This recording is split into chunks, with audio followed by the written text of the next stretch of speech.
du public intéressé. L'autre dénonciation concerne la recherche qui perd du terrain de plus en plus, selon les oreilles averties. Faites de la musique, et l'on saurait tenter de dire que cette demande est acceptée par beaucoup d'artistes et autres mélomanes. Aujourd'hui, on fête la musique, avec à la clé beaucoup de manifestations. La musique est au cœur de la société, la musique est présente depuis la naissance jusqu'à la mort. En 1982, à nos jours, chaque année, les acteurs de la musique se retrouvent pour parler de leur art, la musique. Alors, les artistes du mbalax, on les connaît, ceux qui sont dans le jazz, on le connaît, ceux qui sont dans le jazz rock, ceux qui font de la variété, ceux qui restent attachés à la tradition, ce qui est très important aussi, on les connaît. Et c'est pourquoi toutes ces formes de musique doivent être encouragées, soutenues, et aussi nous devons mettre en place des moyens et des voies pour sauvegarder le patrimoine musical national. Les années passent et la musique enregistre des évolutions. Au moment où l'on parle de textes parfois pauvres, l'apport des auteurs-compositeurs semble être nécessaire. La musique commerciale, malheureusement, elle prend le dessus parce que c'est là-dessus que les gens gagnent de l'argent. Donc c'est normal que l'accent soit mis dessus. On a entendu beaucoup de gens dénoncer cela. Trop de mbalax, trop de tam-tam dans la musique, moins de mélodie, moins d'harmonie, etc. Malheureusement, c'est le sens de la société. Et comme les musiciens veulent aussi gagner leur vie, et c'est pourquoi il y en a qui s'orientent vers des musiques qui se vendent. De grandes manifestations et des rencontres vont rythmer la célébration de la fête de la musique. Au Sénégal, les acteurs de la musique veulent bien marquer cet événement.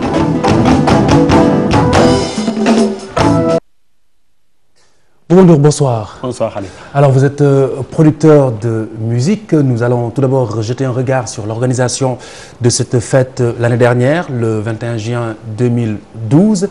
On avait constaté qu'il y avait moins d'engouement que d'habitude. À votre avis, qu'est-ce qu'il avait expliqué?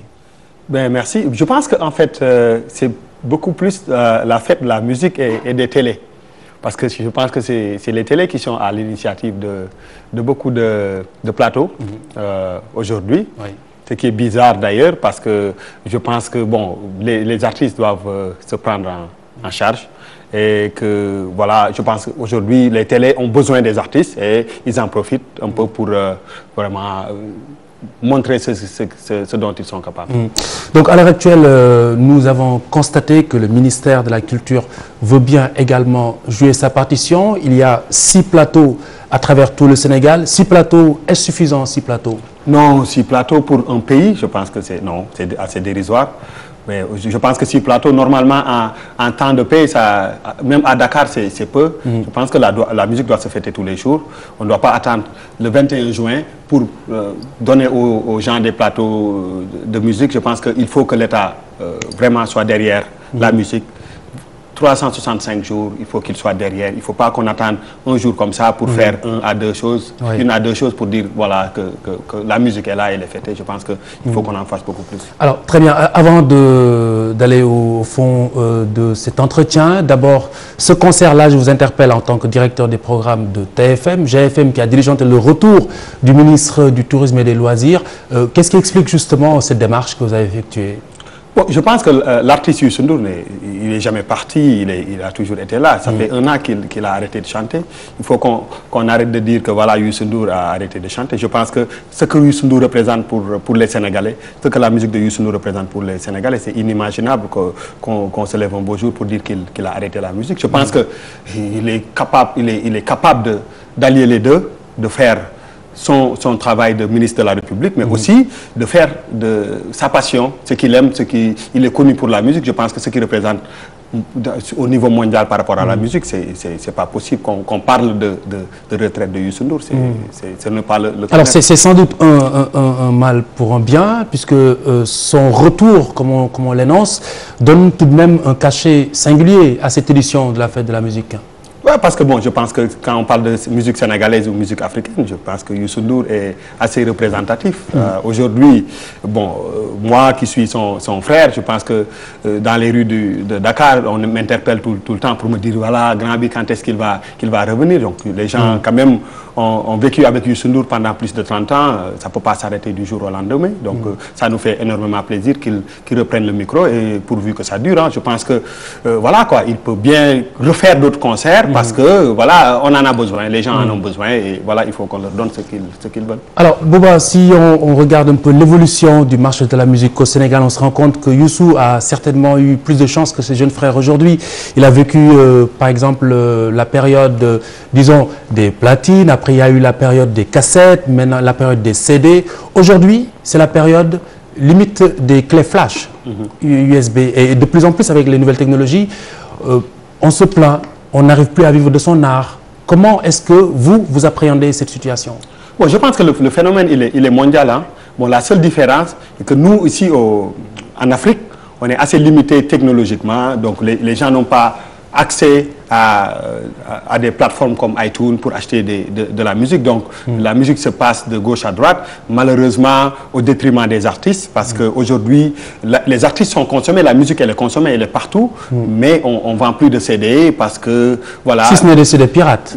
Exactement. Et puis je pense que les Africains et les Sénégalais ont une grosse part de responsabilité. Je pense qu'il y a un problème de conscience. Je pense que si on veut aider nos artistes, il faut qu'on les supporte, il faut qu'on prenne la peine d'acheter leur musique et de consommer ça. Alors vous, en tant que producteur aujourd'hui, quelle est l'alternative que vous proposez justement à ce handicap?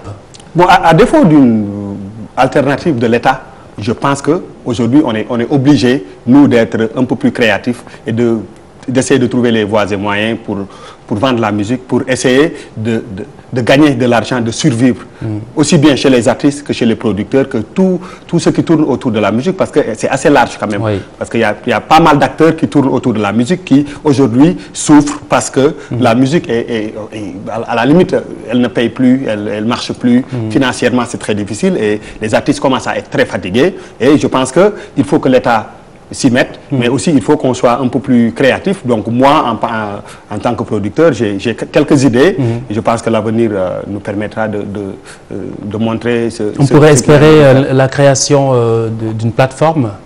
Exactement, je pense qu'il faut que les compagnies téléphoniques nous écoutent bien, il faut qu'on trouve techniquement une formule qui puisse être utilisée pour... Alors, autre chose, Bouba Ndour, on incrimine les nouvelles technologies de l'information et de la communication, mais également des oreilles averties qui dénoncent le contenu lyrical. Aujourd'hui, il y a moins de textes, c'est moins recherché au niveau des paroles. Ça aussi, c'est certainement un des éléments qui freinent la musique. Mais je pense que quand les moyens se raréfient un peu, c'est normal que... Voilà, c'est que la recherche quand même traîne. Mais honnêtement, moi je suis l'une des personnes qui croit que... Je pense qu'un artiste qui écrit un texte, une chanson d'amour, une chanson, n'importe quelle chanson, c'est ce qu'il veut dire. Je pense qu'il faut qu'on donne la liberté aux artistes de s'exprimer. C'est pas parce que tu écris une chanson d'amour que les gens ils peuvent rien apprendre là-dessus. Je pense que les artistes sont libres de parler de n'importe quoi.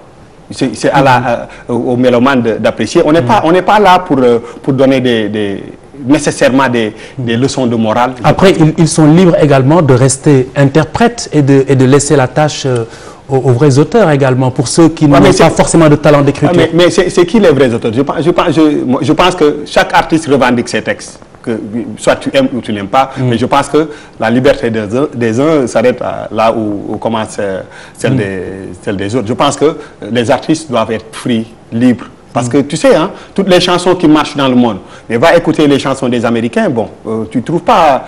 Tu trouves que je t'aime, I love you. Par contre, les chansons qui restent éternellement, ce sont les chansons... Je ne suis pas d'accord. Je pense que les chansons qui restent éternellement, c'est les chansons d'amour. One Love reste éternellement, ça parle d'amour également. Exactement, oui, mais bon, il y en a aussi qui restent...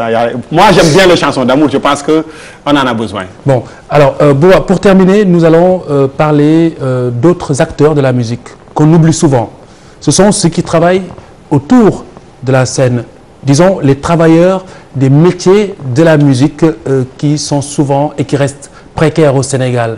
Aujourd'hui, qu'est-ce qu'il faudrait pour les tirer justement de ces difficultés? Mais je pense que c'est toute la chaîne qui souffre. Je pense que c'est de l'interprète au technicien, au bagagiste, aux managers, tout le monde souffre. Je pense qu'il faut, c'est un problème très sérieux. Il n'y a pas de statut Il n'y a pas de statut, parce que même pour les artistes, c'est compliqué. Je pense qu'on ne peut pas... c'est un problème très compliqué, hein. C'est très complexe. Je pense qu'il faut vraiment une volonté de l'État déjà de mieux organiser. Oui. Mais je pense que avec les problèmes, c'est difficile. Alors, vous connaissez également d'autres mondes où il existe également le système de l'intermittence. Est-ce qu'on pourrait envisager cela au Sénégal? Le problème, il est global. Je pense qu'il y a tellement de problèmes ici. Je pense qu'il ne faut pas aller plus vite que le tempo, hein, en parlant de musique. Je pense qu'aujourd'hui, il y a des problèmes beaucoup plus importants à régler, même dans la musique, des problèmes immédiats et qui vont se répercuter sur toute la chaîne. Et ça commence par ceux qui sont au devant de la scène, les artistes, même les chanteurs, les musiciens. Donc le problème, il est très compliqué. Et quand on règle le problème de ceux qui sont devant, nécessairement, toute la chaîne je pense, il faudrait peut-être des états généraux de la musique, comme on en parle pour tous les autres domaines. Oui, je pense qu'il faut qu'on mette les gens qu'il faut à la place qu'il faut. Je pense que, je le disais tantôt, je pense que, bon, ça fait, depuis 10 ans, on a eu peut-être 15 ministres de la culture. Ministère de la culture, c'est pas un ministère où on recase les... Bien entendu, voilà. Il y a une instabilité, vous pensez. Voilà, je pense qu'il faut qu'on nous respecte plus. Il faut qu'on mette des gens qui voilà... Bon, j'ai espoir que ce qu'il faut à la place de la culture pourra peut-être faire avancer les choses, mais je pense que ça traîne depuis 2000. On n'a eu que des ministres qui viennent et qui repartent du jour au lendemain. Très bien. Alors, merci Bouba Ndour d'avoir été avec nous ce soir pour nous parler de la musique à l'occasion de cette fête, cette nuit bien sonore au Sénégal, à travers le pays. On note 6 plateaux à l'initiative du ministère de la Culture.